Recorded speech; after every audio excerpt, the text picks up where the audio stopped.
Hi friends, legal intelligence के YouTube के channel में आप लोगों का एक बार फिर से बहुत बहुत स्वागत है। और आज हम लोग डिस्कस करने वाले हैं एक बहुत ही इंपॉर्टेंट टॉपिक, जो कि है कि क्या सारी एनबीएफसीज सरफेसी एक्ट 2002 के अंडर एक्शन ले सकती हैं कि नहीं ले सकती। मान लीजिए कि आपने किसी एनबीएफसी से लोन लिया और उस लोन में आपने डिफॉल्ट कर दिया, चाहे कोई भी रीजन रहा हो। अब एनबीएफसी का कोई ऑफिशियल आके आपके पास कहता है कि अगर आपने लोन प्रीपे नहीं किया तो हम जो है सरफेसी एक्ट 2002 के अंदर एक्शन ले लेंगे। तो क्या आप उसकी बात मान जाएंगे? नहीं। सबसे पहले आपका जो स्टेप होना चाहिए वो ये होना चाहिए कि चेक करना कि एनबीएफसी सरफेसी एक्ट 2002 के अंदर एक्शन ले भी सकती है कि नहीं ले सकती। तो चलिए डिस्कस करते हैं कि कौन कौन सी एनबीएफसी हैं जो कि सरफेसी एक्ट 2002 के अंदर एक्शन ले सकती हैं। शुरू करने से पहले बस एक ही रिक्वेस्ट है, चैनल को सब्सक्राइब जरूर करिएगा। तो चलिए स्टार्ट करते हैं। क्या सारी नॉन बैंकिंग फाइनेंशियल कंपनीज जो हैं वो सरफेसी एक्ट 2002 में एक्शन ले सकती हैं?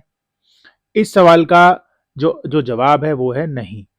सरफेसी एक्ट 2002 जो है थोड़ी बहुत ही एनबीएफसी जो कि कुछ क्राइटेरिया मीट करती हैं उनके ऊपर एप्लीकेबल होता है, और वही एनबीएफसी जो है सरफेसी एक्ट 2002 के अंदर एक्शन ले सकती हैं। तो सबसे पहले डिस्कस कर लेते हैं कि एनबीएफसीज होती क्या हैं। तो एनबीएफसीज जो होती हैं वो फाइनेंशियल इंस्टीट्यूशंस ही होते हैं जो कि बैंक की तरह होती हैं, बट पूरे बैंक के काम नहीं करती हैं। थोड़ी बहुत सर्विसेज जो होती हैं वो बैंकिंग की करती हैं, बाकी सारी सर्विसेज नहीं करती हैं। और इनके पास फुल बैंकिंग लाइसेंस नहीं होता है, इनके पास एनबीएफसी का लाइसेंस होता है। तो जो एनबीएफसी होती है ये बहुत ही इंपॉर्टेंट रोल प्ले करती हैं किसी भी फाइनेंशियल सिस्टम में, क्योंकि ये क्रेडिट देते हैं, ये लोन देते हैं, जो कि अल्टीमेटली इकोनॉमी को बूस्ट करता है। तो एनबीएफसी बहुत ही क्रूशियल रोल प्ले करते हैं। ये बैंक की तरह नहीं होते, बैंक का कुछ फंक्शंस जो होते हैं बैंक के करते हैं, सारे फंक्शंस नहीं करते हैं। इनको भी reserve bank of India he regulate करता है, जैसे बैंक्स को आरबीआई रेगुलेट करता है वैसे ही एनबीएफसी को भी रेगुलेट करता है। तो हम कह सकते हैं कि they are different from banks, but they perform some of the functions of banks. जैसे एग्जांपल ले लेते हैं, टाटा कैपिटल लिमिटेड हो गई, Cholamandalam investment and finance company limited हो गई, रिलायंस कैपिटल लिमिटेड हो गई। तो बहुत सारी ऐसी एनबीएफसीज जो मार्केट में है, जो कि लेंडिंग का काम करती हैं। खाली ये तीन ही नहीं है, और भी बहुत सारी एनबीएफसी इंडियन मार्केट में है और वो लेंडिंग का काम करते हैं। तो ये कुछ 6 प्रोविजंस हैं जो कि बहुत इंपॉर्टेंट है अगर हम एनबीएफसी के ऊपर एप्लीकेबिलिटी देखें सरफेसी एक्ट 2002 की। और इनमें भी 6 में से भी सबसे ज़्यादा इंपॉर्टेंट जो सेक्शंस हैं वो है section 21ZD, section 21M, section 31A। तो ये जो सेक्शंस हैं ये डिफाइन करते हैं कि कौन कौन सी एनबीएफसी जो हैं सरफेसी एक्ट 2002 के अंदर एक्शन ले सकती हैं। तो चलिए ये सेक्शन एक बार पढ़ लेते हैं। तो देखिए ये है सेक्शन 21M, जिसमें कि फाइनेंशियल इंस्टीट्यूशन को डिफाइन किया गया है। इसमें सबसे इंपॉर्टेंट जो है वो है हमारा फोर्थ क्लॉज। इसमें लिखा हुआ है कि एनी अदर इंस्टीट्यूशन और non banking financial company as defined in clause F of section 45I of the RBI act 1934 which the central government may by notification specify as financial institution for the purposes of this act। मतलब कि कोई भी ऐसी institution या NBFC जो कि define करी गई है clause F of 45 of the RBI act के अंदर, जो कि सेंट्रल गवर्नमेंट नोटिफाई करेगा, वो बताएगा कि भाई ये जो है they can qualify as financial institution for the purpose of this act. मतलब अगर सेंट्रल गवर्नमेंट ने कोई ऐसा नोटिफिकेशन निकाला जिसमें वो एनबीएफसी फॉल नहीं हो रही है तो उस पर ये एक्ट एप्लीकेबल ही नहीं होगा। दैट मीन्स सरफेसी एक्ट 2002 के अंदर वो एक्शन ले ही नहीं सकती है। तो section 21M is very important in order to understand the definition of financial institution and any financial institution that which can take action under SARFAESI act 2002। Next जो important section है वो है जिसमें कि सिक्योर क्रेडिटर को define किया गया है, 21ZD। तो इसमें देखिए सिक्योर क्रेडिटर के बारे में बताया हुआ है कि कौन कौन से जो इंस्टीट्यूशंस हैं वो सिक्योर क्रेडिटर में फॉल करते हैं। तो अब यहाँ देखेंगे ZD के क्लॉज 1 में एनी बैंक और फाइनेंशियल इंस्टीट्यूशन जो ऊपर हमारी 21M के अंदर डिफाइन थी। तो और एनी अदर कंसोर्शियम और ग्रुप ऑफ बैंक्स और financial institution holding any right title interest upon any tangible asset और intangible asset as specified in clause L। तो इस समझ में आ गया आपको, मतलब फाइनेंशियल इंस्टीट्यूशन या बैंक ही जो है वो सरफेसी एक्ट 2002 के अंदर एक्शन ले सकते हैं। और भी हैं जैसे डिबेंचर ट्रस्टी हो गए, एआरसीज हो गई, तो ये डिफरेंट है। बट अभी हम एनबीएफसी की बात कर रहे हैं तो मैं वही आपको बताना चाह रहा हूँ कि फाइनेंशियल इंस्टीट्यूशन के अंदर एनबीएफसी आती हैं, और वो एनबीएफसी आती हैं जो कि सेंट्रल गवर्नमेंट नोटिफाई करता है। ठीक है ना, वो नोटिफिकेशन इशू करते हैं और नोटिफिकेशन हम लोग डिस्कस करेंगे आगे कि कौन कौन से नोटिफिकेशन इशू करे हुए हैं, और ये नोटिफिकेशन के लिंक मैं डिस्क्रिप्शन में डाल दूंगा, तो वहां से डाउनलोड कर सकते हैं। जो नेक्स्ट जो इंपॉर्टेंट सेक्शन है जो मैंने आपको बताया वो है सेक्शन 31A। इसके अंदर जो है दिया गया है power to exempt a class और क्लासेस ऑफ बैंक और फाइनेंशियल इंस्टीट्यूशन। इस सेक्शन से जो है सेंट्रल गवर्नमेंट अपनी पावर को डिराइव करता है नोटिफिकेशन इशू करने की और बताने की कौन कौन सी एनबीएफसीज जो है सरफेसी एक्ट 2002 के अंदर एक्शन ले सकती हैं। तो आइए इसको पढ़ते हैं एक बारी। The central government may by notification in the public interest direct that any of the provision of this act shall not apply to such class or classes of banks or FIs, or shall apply to the class or classes of bank or FIs with such exceptions, modification and adaptations as may be specified in the notification। तो देखिए कितनी wide power central government को दे दी है इसके अंदर। Central government कोई भी class और क्लासेस ऑफ बैंक और फाइनेंशियल इंस्टीट्यूशन को सरफेसी एक्ट 2002 के अंदर डाल सकती है और उससे बाहर निकाल भी सकती है। तो मतलब सेंट्रल गवर्नमेंट के ऊपर पूरी पूरी पावर है कि वो डिफाइन कर सकती है कि कौन कौन से बैंक और फाइनेंशियल इंस्टीट्यूशन जो है सरफेसी एक्ट 2002 के अंदर एक्शन ले सकते हैं। तो ये जो इंपॉर्टेंट प्रोविजंस हैं थोड़ा सा आपको आइडिया देने के लिए कहाँ से सारी चीज़ें निकल के आ रही हैं, कहाँ से एनबीएफसी जो है के पास एनबीएफसी के पास पावर आ रही हैं एक्शन लेने के लिए सरफेसी एक्ट 2002 के अंदर। तो जैसे मैंने आपको बताया कि सेंट्रल गवर्नमेंट जो है नोटिफिकेशंस के थ्रू बताती है कि कौन कौन सी एनबीएफसी जो है सरफेसी एक्ट 2002 में एक्शन ले सकती हैं या सरफेसी एक्ट 2002 उनके ऊपर एप्लीकेबल हो सकता है। तो एक बार हम डिस्कस कर लेते हैं कि कैसे कैसे शुरुआत में नोटिफिकेशंस आए और आज के टाइम में करंट पोजीशन क्या है कि कौन कौन सी एनबीएफसीज जो है सरफेसी एक्ट 2002 में एक्शन ले सकती हैं। सबसे पहला जो नोटिफिकेशन सेंट्रल गवर्नमेंट ने निकाला था वो था 5 अगस्त 2016 का।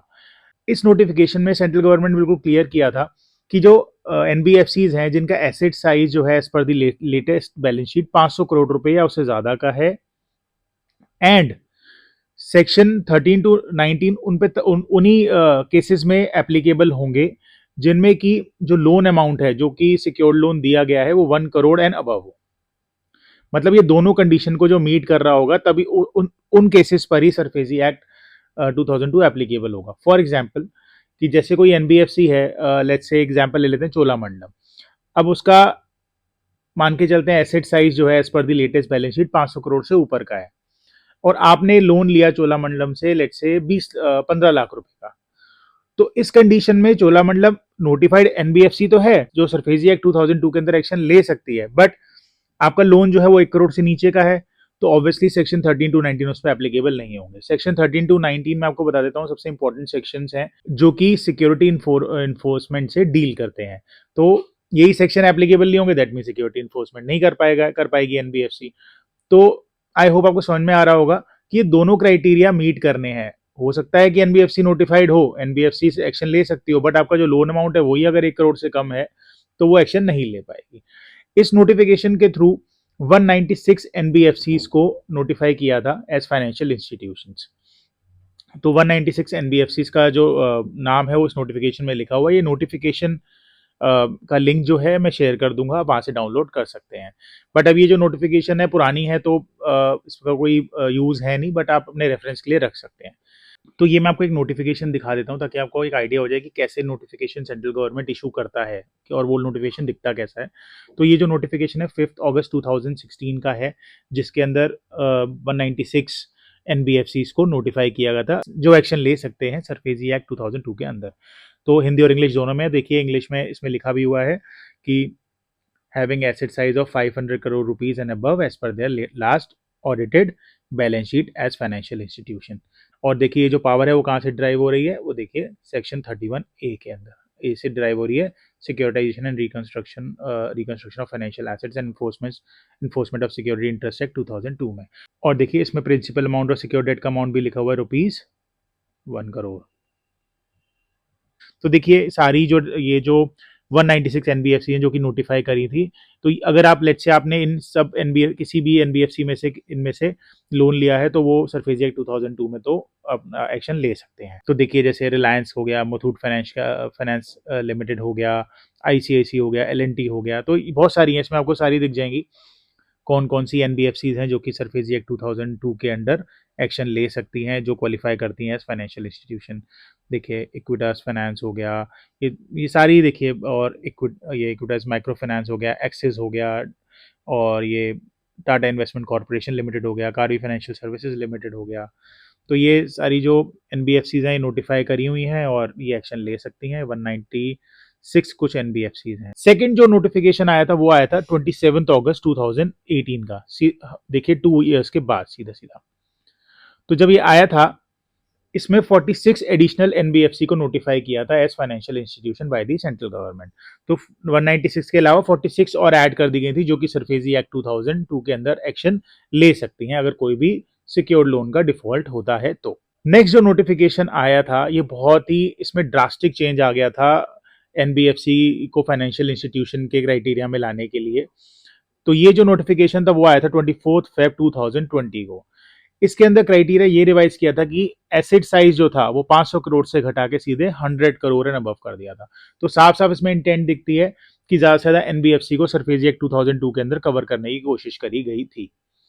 और सेकंड क्राइटेरिया इसमें ध्यान रखिएगा एंड है, जैसे मैंने पहले आपको बताया, दोनों मीट करेंगे। हो सकता है नोटिफाइड हो, बट अगर लोन ही अमाउंट क्वालिफाई नहीं कर रहा है तो सरफेसी एक्ट 2002 के अंदर एक्शन नहीं लिया जा सकता।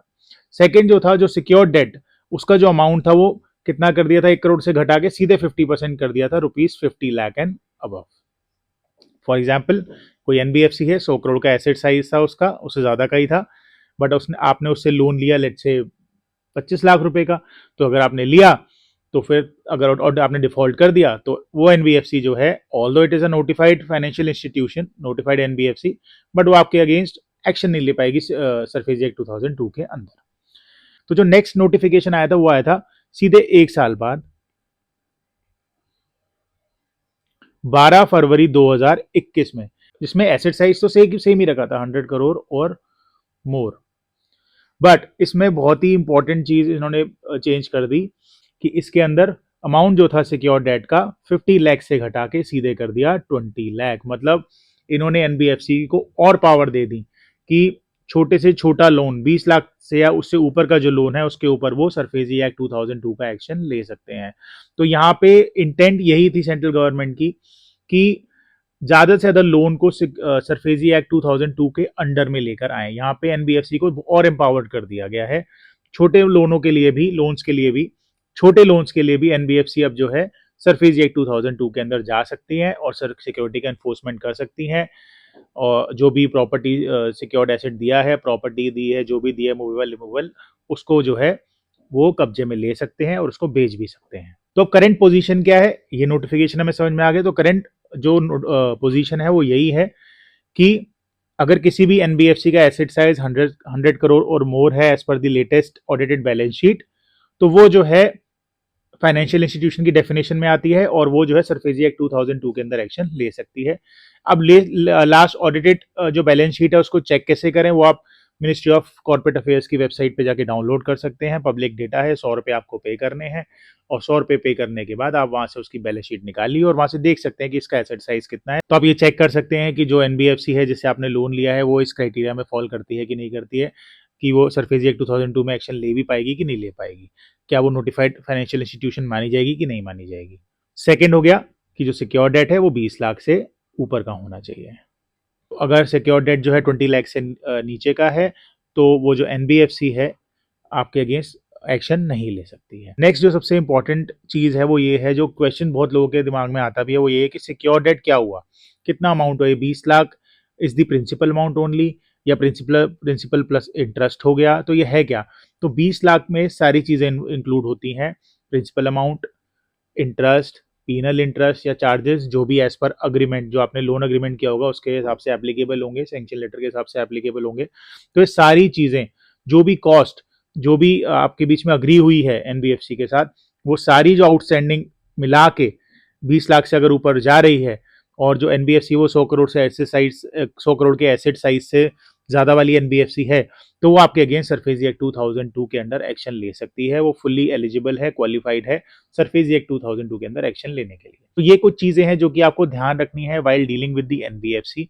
आई होप आप लोगों को समझ में आया होगा कि सारी एनबीएफसी जो है वो सरफेसी एक्ट 2002 के अंडर एक्शन नहीं ले सकती।